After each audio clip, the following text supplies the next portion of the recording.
আসসালামু আলাইকুম। দুইটি সন্তানের বেশি নয়, একটি হলেই ভালো হয়। এই পৃথিবীতে সর্বপ্রথম যিনি স্বামী স্ত্রীর মাঝে সন্তান যেন পৃথিবীতে জন্মগ্রহণ না করে এটার পদ্ধতি, অর্থাৎ জন্ম নিয়ন্ত্রণ পদ্ধতির আবিষ্কারক যদি আপনি বলেন, প্রথম যে ব্যক্তি ছিল সেই ব্যক্তির নাম কি?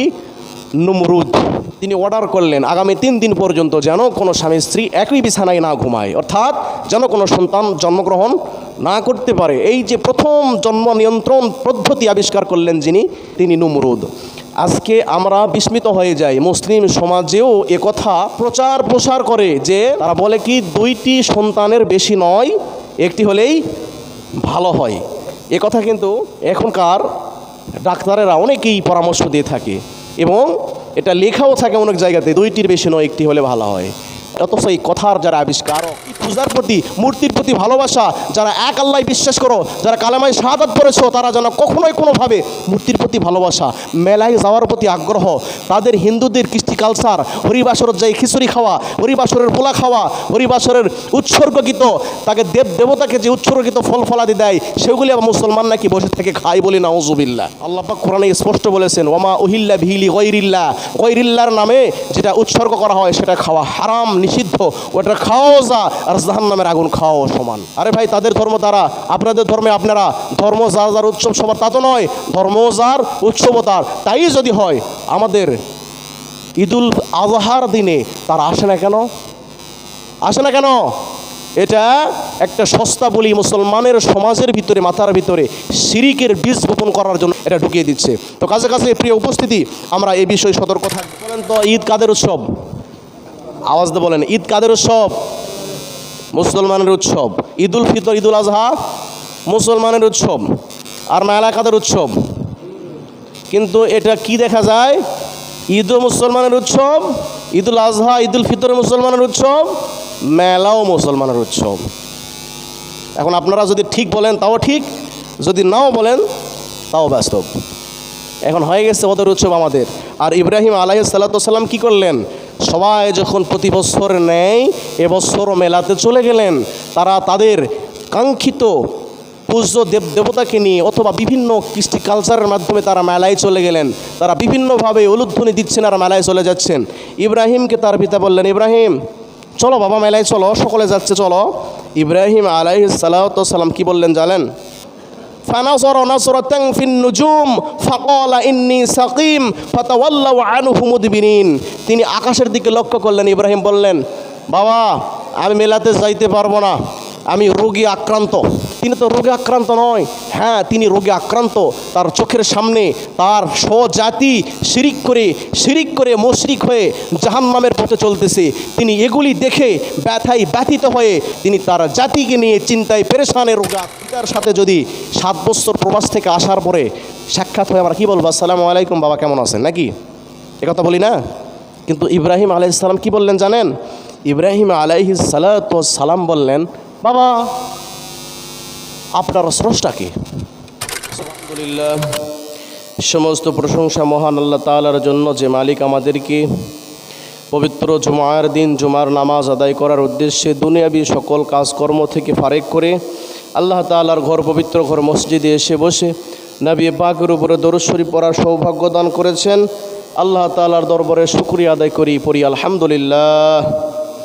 আরও শুকরিয়া আদায় করি আল্লাহ তাআলার দরবারে, যে মালিক আমাদেরকে আখির জামানার নবী মুহাম্মদুর রাসূলুল্লাহ সাল্লাল্লাহু আলাইহি ওয়াসাল্লাম শ্রেষ্ঠ নবীর শ্রেষ্ঠ উম্মত আমাদেরকে বানিয়েছেন। সে আল্লাহ তাআলার দরবারে শ্রেষ্ঠ নবীর উম্মত হয়ে শুকরিয়া আদায় করি আলহামদুলিল্লাহ। প্রিয় উপস্থিতি, হযরত ইব্রাহিম আলাইহিস সালাতু ওয়াস সালামের জন্ম বৃত্তান্ত এবং আল্লাহ তাআলা যে আমাদের স্রষ্টা তিনি কিভাবে খুঁজে বাহির করেছিলেন, পবিত্র কোরআনুল কারীমের কিছু আয়াত থেকে আলোচনা করার চেষ্টা করব ইনশাআল্লাহ। হযরত নূহ আলাইহিস সালাতু ওয়াস সালামের সন্তান সামের, এই সামেরের বংশে হযরত ইব্রাহিম আলাইহিস সালাতু ওয়াস সালাম জন্মগ্রহণ করেন। ইব্রাহিমের পিতার নাম তারিখ, আর কোরআনে ব্যবহৃত হয়েছে আজর নামে। ডাকনাম তারেক, আল্লাহ কোরআনে উল্লেখ করেছেন আজর। তার মাতার নাম হচ্ছে শানি, ইব্রাহিম আলাইহিস সালাম পৃথিবীতে আসার পূর্বে ইতিহাস বলে সমগ্র পৃথিবী চারজন ব্যক্তি শাসন করেছিলেন। তার ভিতরে এক নম্বর জুলকারনাইন, দুই নম্বর হচ্ছে হজরত সুলাইমান আলাইহিস সালাম। এই মুসলিম দুইজন শাসক। আর কাফেরদের ভিতরে ছিল নমরুদ এবং বখতে নসর। এই দুইজন মুসলিম শাসক, দুইজন জালিম শাসক। তো নমরুদের শাসনকাল, যখন এই জালিম শাসক নমরুদের শাসনকাল চলছিল, তার শাসনকালে তার সময় ছিল 1700 অর্থাৎ 1700 বছর পর্যন্ত তিনি তার শাসন কার্য পরিচালনা করেছিলেন। সৈন্য সংখ্যা ছিল প্রায় 1,70,000 তৎকালীন যুগে। হিন্দুস্তান, তুর্কিস্তান, রোম, শাম সহ সমগ্র পৃথিবী থেকে তিনি তার দরবারে, জালিম শাসক নমরুদের দরবারে খাজনা, ভ্যাট, ট্যাক্স সংগ্রহ করতেন। তিনি জুলুম করে করে খাজনা আদায় করতেন। ফসল হোক বা না হোক, মানুষের ক্ষতি হোক বা উপকার হোক, তিনি তা দেখতেন না। তিনি খাজনা, ট্যাক্স, ভ্যাট আদায় করে তার শাসন কার্য পরিচালনা করতেন। তিনি খুব জুলুমের সহিত দেশ এবং রাষ্ট্র বা এলাকা পরিচালনা করতেছিলেন। হঠাৎ করে একদিন তার গবেষক, বুদ্ধিজীবী, তার জ্যোতিষী, তারা দলবদ্ধ হয়ে আকাশের পূর্ব কর্নারে একটি তারকা দেখলেন। এই উদিতময় তারকা দেখে তারা চিন্তায় বিস্মিত হয়ে পড়লেন এবং তারা নমরুদকে ডেকে বললেন, আমরা আপনার এই মসনদ ধ্বংস হওয়ার কিছু আলামত দেখতে পাচ্ছি। বলে কিভাবে?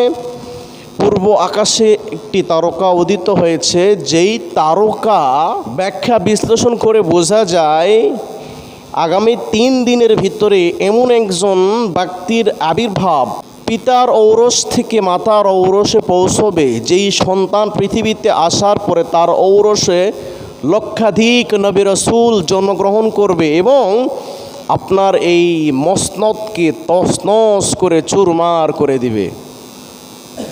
নমরুদ তো এই কথা শুনে বিস্মিত হয়ে গেলেন, হতভম্ব হয়ে গেলেন। তিনি রাগে ফেটে বললেন এবং বললেন, আগামী 3 দিন পর্যন্ত যেন কোনো পুরুষ এবং মহিলা অর্থাৎ স্বামী স্ত্রী কোনোভাবেই একই বিছানায় শয়ন না করতে পারে, শয্যাশায়ী না হতে পারে। তিনি বিছানাকে পৃথক করার জন্য অর্ডার দিলেন। এই পৃথিবীতে সর্বপ্রথম যিনি স্বামী স্ত্রীর মাঝে সন্তান যেন পৃথিবীতে জন্মগ্রহণ না করে, এটার পদ্ধতি অর্থাৎ জন্ম নিয়ন্ত্রণ পদ্ধতির আবিষ্কারক যদি আপনি বলেন, প্রথম যে ব্যক্তি ছিল সেই ব্যক্তির নাম কি? নমরুদ। তিনি অর্ডার করলেন আগামী 3 দিন পর্যন্ত যেন কোনো স্বামী স্ত্রী একই বিছানায় না ঘুমায়, অর্থাৎ যেন কোনো সন্তান জন্মগ্রহণ না করতে পারে। এই যে প্রথম জন্ম নিয়ন্ত্রণ পদ্ধতি আবিষ্কার করলেন যিনি, তিনি নমরুদ। আজকে আমরা বিস্মিত হয়ে যাই, মুসলিম সমাজেও একথা প্রচার প্রসার করে যে তারা বলে কি 2টি সন্তানের বেশি নয়, একটি হলেই ভালো হয়। একথা কিন্তু এখনকার ডাক্তারেরা অনেকেই পরামর্শ দিয়ে থাকে এবং এটা লেখাও থাকে অনেক জায়গাতে, 2টির বেশি নয়, একটি হলে ভালো হয়। অথচ এই কথার যারা আবিষ্কারক, ইহুদি, খ্রিস্টান, তাদের খোঁজ খবর নিয়ে দেখেন, ইহুদিদের একটা টার্গেট নিয়েছে যে আগামীতে সমগ্র পৃথিবী ইহুদি দিয়ে ভরে দিবে। তাদের প্রত্যেকের ঔরসে, প্রত্যেকের পরিবারে কমপক্ষে 7 জন বাচ্চা কাচ্চা। খ্রিস্টানদেরও তাই। অথচ মুসলমানদেরকে এই ট্যাবলেট খাওয়াচ্ছে 2টির বেশি নয়, একটি হলে ভালো হয়। তার কারণ এখানে গভীর ষড়যন্ত্র লুকায়িত আছে, যেন মুসলমান জনসংখ্যায় বৃদ্ধি না হতে পারে। তাহলে এই জন্ম নিয়ন্ত্রণ পদ্ধতি আবিষ্কার কে করেছিলেন? নমরুদ। অনেক মুহাদ্দিস মুফাসসিররা কেরাম বলেন যে যারা জন্ম নিয়ন্ত্রণ করে তাদের হাসর নাসর হবে নমরুদের সাথে। বলি নাউজুবিল্লাহ। অনেক মানুষ, আমরা অধিকাংশ মানুষ এখানে ধরা খেয়ে যেতে পারি। তো কাজেই জন্ম নিয়ন্ত্রণ মুসলমানের জন্য জায়েজ নাই। সৃষ্টি করেছেন যিনি, রিজিকও দিয়েছেন তিনি। ওমা মিন দাব্বাতিন ফিল আরদি ইল্লা আলাল্লাহি রিজকুহা, পৃথিবীতে এমন কোনো জীবজন্তু নাই যার রিজিক আল্লাহ তাআলা দেননি। তো প্রথম সন্ত্রাসী কর্মকাণ্ডের ঘোষণা দিলেন নমরুদ যে স্বামী স্ত্রী যেন এক জায়গায় না হতে পারে। 3 দিন অতিবাহিত হয়ে গেল। 3 দিন পরে আবার গবেষকগণ গবেষণা করে দেখলেন যে যার ভয়ে এই কঠোর লকডাউন কর্মসূচি দিয়েছিলেন সে পিতার ঔরস থেকে মাথার ঔরসে অলরেডি চলে এসেছেন। সুবহানাল্লাহ। আল্লাহ যদি কোনো কিছু চায়, আল্লাহ যদি কোনো কিছু চায় সেটা হবেই হবে, এটা ঠেকানোর অধিকার পৃথিবীর কারো নাই। কীভাবে আসলেন পৃথিবীতে? হঠাৎ করে নমরুদের যে দেহরক্ষী বডিগার্ড, নমরুদের পাহারা দিত যে ব্যক্তি, তার নাম তারিখ, ইব্রাহিমের পিতা। আল্লাহর পক্ষ থেকে তার ভিতরে এই অনুভব সৃষ্টি করে দিয়েছিলেন যে স্ত্রীকে কাছে পাওয়ার জন্য পাগল হয়ে গেলেন প্রায়। অপরদিকে তার স্ত্রী ইব্রাহিমের মাকেও আল্লাহ তাআলা ঠিক একইভাবে স্বামীর সঙ্গ পাওয়ার জন্য তিনি ব্যাকুল হয়ে গেলেন। উভয়ের ভিতরে স্বামী স্ত্রী, স্ত্রী স্বামীর প্রতি একত্রিত হওয়ার জন্য আল্লাহ তাআলা তাদেরকে তৈরি করে দিলেন। কিভাবে তারা এক জায়গায় আসবেন? গভীর রাত, অন্ধকার, নমরুদ শুয়ে আছে, একবারে নিবিড়ভাবে ঘুমিয়ে আছে। এদিক দিয়ে তার ভিতরে তার বিবির কাছে যাওয়ার জন্য তার ভিতরে আল্লাহ তাআলা সেটা তৈরি করে দিলেন। তার বিবির ভিতরেও স্বামী সঙ্গ পাওয়ার জন্য ব্যাকুল হয়ে গেলেন। তার বিবি রাজপ্রাসাদের দিকে রাতের অন্ধকারে কি আছে না আছে, কি হবে না হবে দেখার বিষয় নেই, দৌড় দিলেন।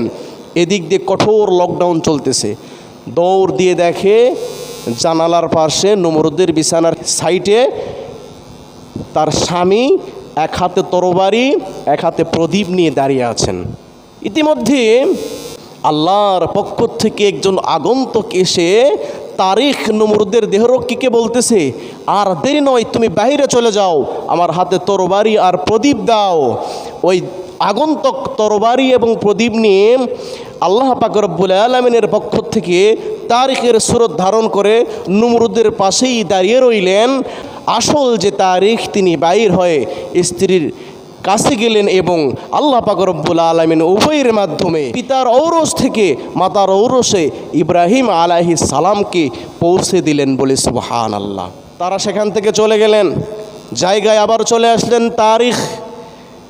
3 দিন পরে গবেষণা করে দেখা গেল যার আগমনের ভয়ে কঠোর লকডাউন চলতেছিল তিনি পৃথিবীতে চলে এসেছেন, মানে পিতার ঔরস থেকে মাতার ঔরসে চলে গেছেন। এদিকে তারিখের চেহারায় নূরে নূরান্বিত আলোকিত হয়ে যাচ্ছিল বলে সুবহানাল্লাহ। সকালবেলা নমরুদ বললেন, কি ব্যাপার, তোমার চেহারা এত উজ্জ্বল কেন, তো সুন্দর কেন?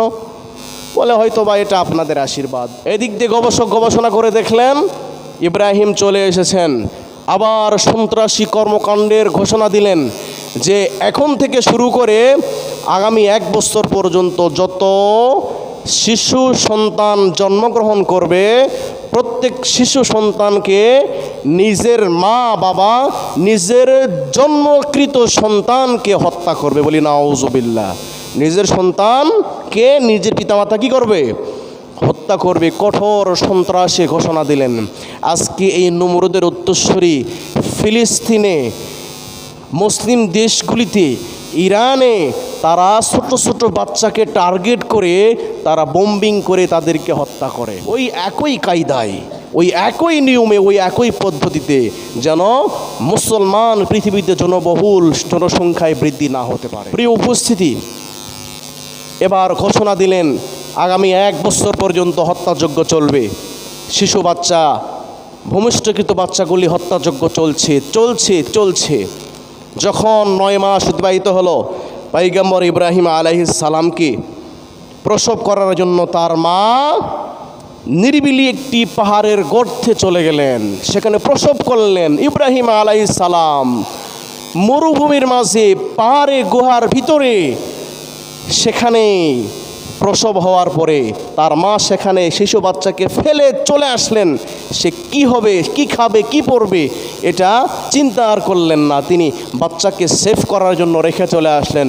অপরদিকে আল্লাহ পাক রব্বুল আলামিন জিব্রাইলকে বললেন, জিব্রাইল তুমি যাও, আমার পয়গম্বর ইব্রাহিমের 2টি আঙ্গুলি মুখের ভিতরে ঢুকিয়ে দাও, আমি আল্লাহ পাক রব্বুল আলামিন দুধ পেটের ভিতরে পৌঁছে দিব, অপর আঙ্গুলির মাধ্যমে মধু ইব্রাহিমকে আমি খাওয়ানোর ব্যবস্থা করে দেব। সুবহানাল্লাহ।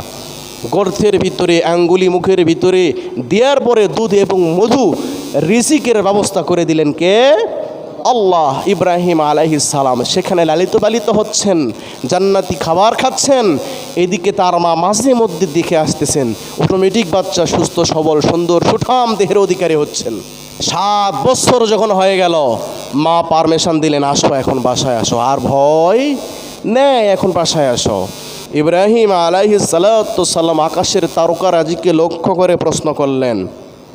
فلما جن عليه الليل رأى كوكبا قال هذا ربي فلما أفل قال لا أحب الآفلين।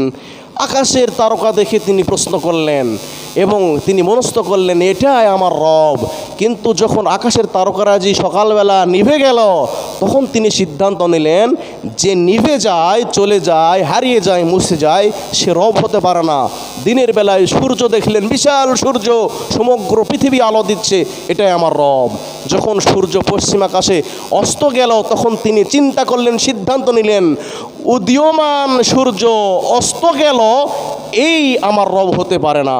তিনি সিদ্ধান্ত করলেন, আমার সাথে বলেন, ইন্নী ওয়াজ্জাহাতু ওয়াজহিয়া লিল্লাযী ফাতারাস সামাওয়াতি ওয়াল আরদা হানিফাও ওয়া মা আনা মিনাল মুশরিকিন। তিনি তার সমগ্র জাতিদেরকে ডেকে ডেকে বললেন, ও আমার জাতিরা, তোমরা শোনো, এই তামাম বিশ্বের ভূমণ্ডল নভমণ্ডল যাহা কিছু রয়েছে, যাহা কিছু সৃষ্টি রয়েছে, আমার জাতিরা তোমরা শোনো, আমি তার দিকে মোতাবাজ্জ হলাম, আমি সেই সত্তার দিকে মুখ ফিরিয়ে নিলাম। আমি কোনো মুশরিকদের অন্তর্ভুক্ত নয়, আমি সেই সত্তার দিকে মুখ ফিরাইলাম যিনি ভূমণ্ডল নভমণ্ডলের স্রষ্টা। আমি তার দিকেই মুখ ফিরিয়ে নিলাম, আমি তার দিকে বললাম, আমি শিরিকদের মুশরিকদের অন্তর্ভুক্ত নয়।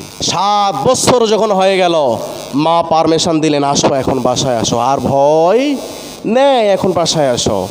বাসায় নিয়ে এসে তার বাবার সাথে প্রথম সাক্ষাৎ, ইব্রাহিমের সাথে ইব্রাহিমের পিতার প্রথম সাক্ষাৎ। আমাদের পিতার সাথে যদি 7 বছর প্রবাস থেকে আসার পরে সাক্ষাৎ হয়, আমরা কি বলবো? আসসালামু আলাইকুম বাবা, কেমন আছেন, নাকি একথা বলি না? কিন্তু ইব্রাহিম আলাইহিস সালাম কি বললেন জানেন? ইব্রাহিম আলাইহিস সালাম বললেন, বাবা আপনার স্রষ্টা কে? সুবহানাল্লাহ বলেন, আপনার স্রষ্টা কে? মাকে বললেন, আমার স্রষ্টা কি? আপনার স্রষ্টা কি? মা বললেন, তোমার পিতা। বলি নাউজুবিল্লাহ। আমাদের রিজিক দেয় কে? তোমার পিতা। আমার পিতাকে রিজিক দেয় কে? পিতাকে রিজিক দেয় আকাশের নক্ষত্র তারকারাজি। তো তাদেরকে কে বানিয়েছেন? প্রশ্ন করতেছে। লজ্জায় পড়ে গেলেন, তিনি কেন উত্তর দিতে পারলেন না। তার পিতাকে জিজ্ঞাসা করলেন, আপনাকে সৃষ্টি করেছেন কে? আপনাকে রিজিক দেয় কে? লালন পালন করে কে? বলে নমরুদ। বলি নাউজুবিল্লাহ। সমস্ত জাতিদেরকে লক্ষ্য করে বললেন এবং তার পিতাকেও লক্ষ্য করে বললেন, আমাদেরকে যে সৃষ্টি করেছেন তিনি আমাদের রব, আমাদের আল্লাহ, আমাদেরকে অন্য কেউ সৃষ্টি করে নাই। ইব্রাহিমের পিতা ইব্রাহিমকে বললেন, হে ইব্রাহিম, নমরুদ ব্যতীত আমাদের কোনো পালন কর্তা নাই। একথা শোনার সঙ্গে সঙ্গে ইব্রাহিম বললেন, قال بل ربكم رب السماوات والأرض الذي فطرهن وأنا على ذلكم من الشاهدين। ইব্রাহিম বললেন, না, বরং আপনার আমার রব তো তিনি, যিনি ভূমণ্ডল নভমণ্ডল সব কিছু সৃষ্টি করেছেন, তিনি আপনার আমার রব, আমরা তার সাক্ষ্যদাতা, আমরা তাকে সাক্ষ্য দিব। এই জন্য আমরা কালেমায়ে শাহাদাতে কি পড়ি? আশহাদু আল্লা ইলাহা ইল্লাল্লাহ, আমি সাক্ষ্য দিচ্ছি যে আল্লাহ ছাড়া আর কোনো মাবুদ নাই। তাহলে আমরা সকলেই কি? আল্লাহর একত্ববাদের সাক্ষ্যদাতা। আমরা কি?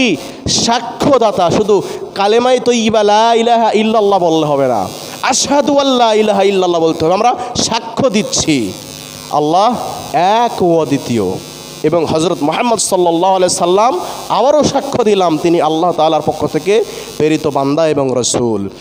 যখন ইব্রাহিমের এমন কথা শুনলেন যে আমাদের রব তো তিনি, যিনি আমাদেরকে সৃষ্টি করেছেন, এবার আযর তার পিতা বললেন, ক্বালু ওয়াজি'তানা বিল হাক্কি আম আনতা মিনাল লাঈবিন। ইব্রাহিমের পিতা ইব্রাহিমকে ডাক দিয়ে বললেন, ইব্রাহিম তুমি যা বলেছো তা তো ঠিকই বলেছো, কিন্তু তুমি তো কৌতুককারীদের অন্তর্ভুক্ত। একদিকে বলে তোমার কথা ঠিক, আর একদিকে বলে তুমি কৌতুককারী, ফানই করতেছো, তুমি ফান করতেছো, বিনোদন করতেছো, কৌতুক করতেছো, তোমার কথাই কৌতুক খুঁজে পাওয়া যায়।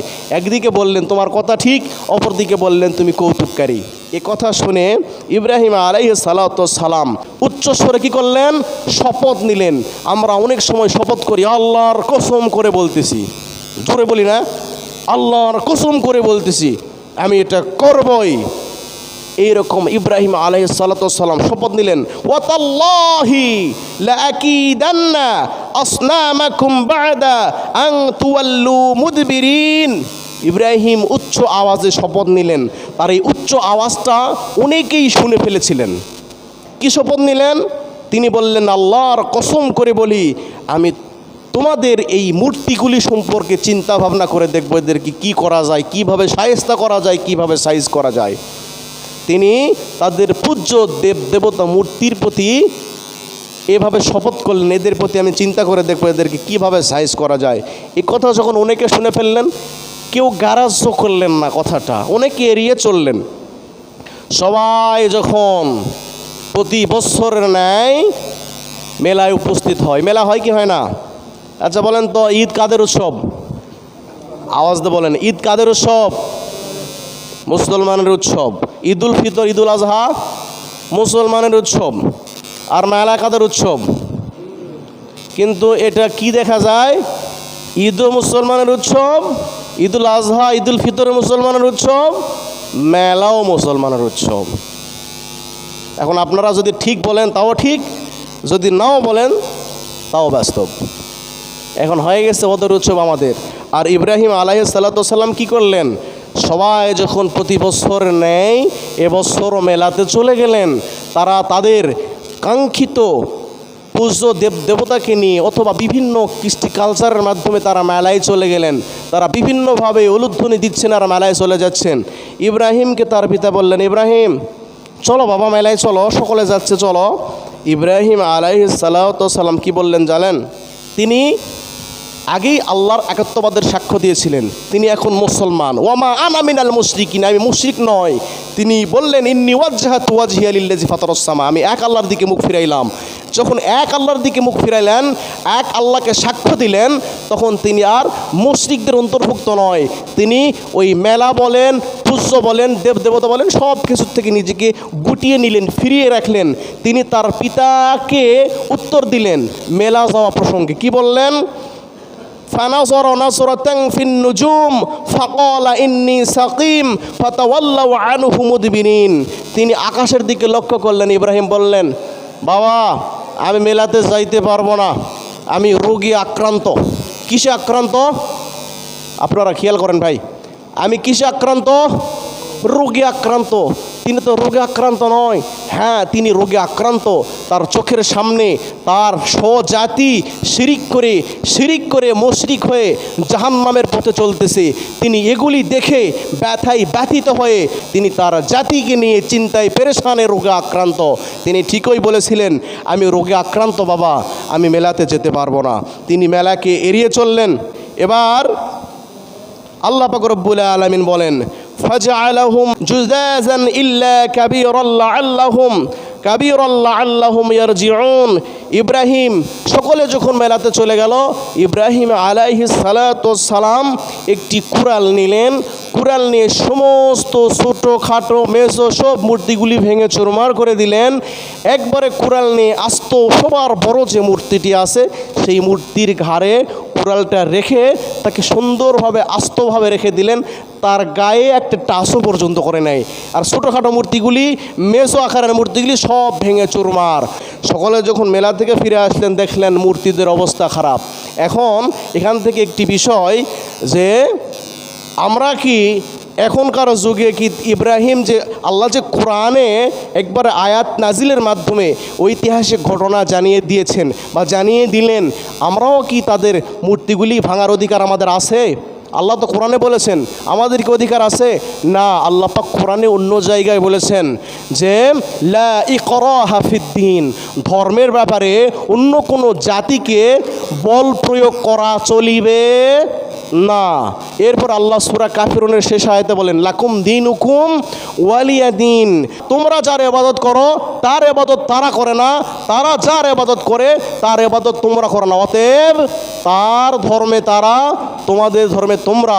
আল্লাহ পাক অন্য আরেক জায়গায় বলেন যে তাদের ধর্মের ব্যাপারে বল প্রয়োগ করা যাবে না, মূর্তি ভাঙা তো দূরের কথা, এই কথা মুখেও নিয়ে আসা যাবে না, কারণ আল্লাহ পাক রব্বুল আলামিন কোরআনে অর্ডার করে দিয়েছেন, ঘোষণা করে দিয়েছেন যে কোনো ধর্মের ব্যাপারে জোর জস্তি করা যাবে না।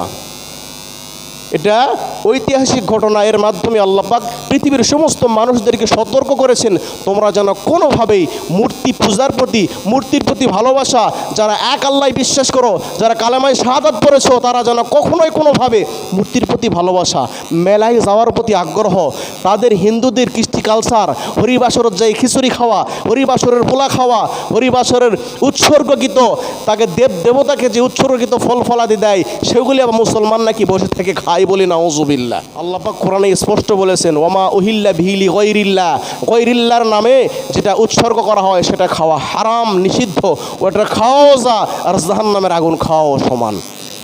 অধিকাংশ মুসলমান এই কাজগুলি হরিবাসর করে থাকে।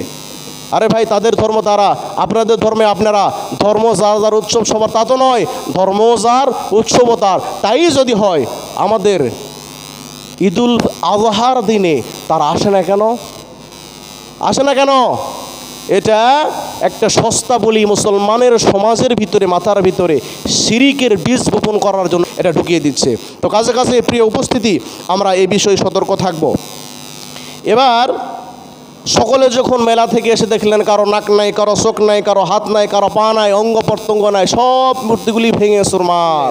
একসাথে সকলেই বলে উঠলেন, আল্লাহ পাক এটা কোরআনে দিলেন ক্বালু মান ফাআলা হাযা বিআলিহাতিনা ইন্নাহু লামিনাজ জালিমিন। তারা সকলেই বলতে লাগলো যারা আমাদের এই মূর্তিগুলির অবস্থা করেছে সে নিশ্চয়ই জালিম, তার প্রতিশোধ আমরা নেবই নিব, তাকে আমরা ধরবই ধরব। একথা বলা বলি যখন হচ্ছিল তাদের অনেকেই বলছিল হ্যাঁ এই মূর্তি ভাঙা বিষয়ে উচ্চ স্বরে একজন যুবক ছেলে শপথ গ্রহণ করেছিল, তোমাদের মূর্তি সম্পর্কে আমরা চিন্তা করে দেখব। তখন সকলেই বলে উঠল ফামাইয়াযকুরুহুম ইউকালু লাহু ইব্রাহিম, ওই ব্যক্তির নাম ইব্রাহিম। তাকে নিয়ে আসা হলো, তাকে জিজ্ঞাসা করা হলো তোমার মুখ থেকে আমরা এই মূর্তিগুলি ভাঙা সম্পর্কে আলোচনা শুনেছি। তখন তারা সবাই বলল ইব্রাহিমকে এখানে নিয়ে আসো, আমরা তাকে দেখব। কোরআনের ভাষা ইব্রাহিম আলাইহিস সালাতু ওয়াস সালামকে জিজ্ঞাসা করলো ক্বালু আনতা ফাআলতা হাযা বিআলিহাতিনা ইয়া ইব্রাহিম। তারা বলল ইব্রাহিম, তুমি কি আমাদের পূজ্য দেব দেবতাগুলির এই অবস্থা করেছো? ইব্রাহিম আলাইহিস সালাতু ওয়াস সালাম বললেন ভাই দেখো, এত সহজ বিষয় তোমরা বোঝো না কেন? আমি যদি ভেঙেই থাকি তাহলে সব কটাই ভাঙতাম। তোমরা যদি জিজ্ঞাসা কোনো কিছু করার থাকে যেটা আস্ত দাঁড়িয়ে আছে, হাতে আবার কুঠারও আছে, হয়তোবা ওই ছোটোগুলাক মেরে চুরমার করে ভেঙে দিয়েছে, বড়টার দোষ, ছোটোগুলার কোনো দোষ নেই। এদের শক্তি হয়তোবা কম, ওর শক্তি বেশি হয়েছে, তাই বলে কি ছোটোগুলাকে এইভাবে ভাঙা লাগবে? জিজ্ঞাসা করার থাকলে আমাকে না করে তাকে করো, সে কেন ভেঙেছে। মানে বড় একটা মূর্তি আস্ত আছে। তখন সকলেই মাথা নিচু করে বললেন, এখানে আল্লাহ পাক রব্বুল আলামিন বলেন সুম্মা নাকিসু আলা রুউসিহিম, সকলেই মাথা অবনত করে দিয়ে বলল লাকাদ আলিমতা মা হাউলাই ইয়ানতিকুন। তারা সকলেই মস্তক অবনত করে বলল ইব্রাহিম, তুমি তো জানো এগুলি আমরা নিজ হাতে তৈরি করেছি। এরা কি কথা বলতে পারে? এরা তো কথা বলতে পারে না, এরা তো নিশ্চুপ, এদেরকে আমরাই তৈরি করেছি, এরা কথা বলতে পারে না। ইব্রাহিম আলাইহিস সালাতু ওয়াস সালাম তৎক্ষণাৎ সকলকে দাওয়াত দিলেন সুযোগ বুঝে, উদ্দেশ্য করে বললেন, আর দেরি নয়, আর সময় নষ্ট নয়। যারা কথা বলতে পারে না, যারা উপকারও করতে পারে না, ক্ষতিও করতে পারে না, যাদের গায়ে একটা মশা মাছি পড়লে তাড়ানোর ক্ষমতাও যাদের নাই, তাদের পথ ছেড়ে এক আল্লাহ, আশহাদু আল্লা ইলাহা ইল্লাল্লাহ, এক আল্লাহর সাক্ষ্য দাও, ইসলামে প্রবেশ করো, ইসলামের ভিতরে ঢোকো, শান্তির পথে আসো। সুবহানাল্লাহ। এক আল্লাহর প্রতি দাওয়াত দিলেন। এরপরে সঙ্গে সঙ্গে সেই জায়গাতে নমরুদ ঘোষণা করলেন,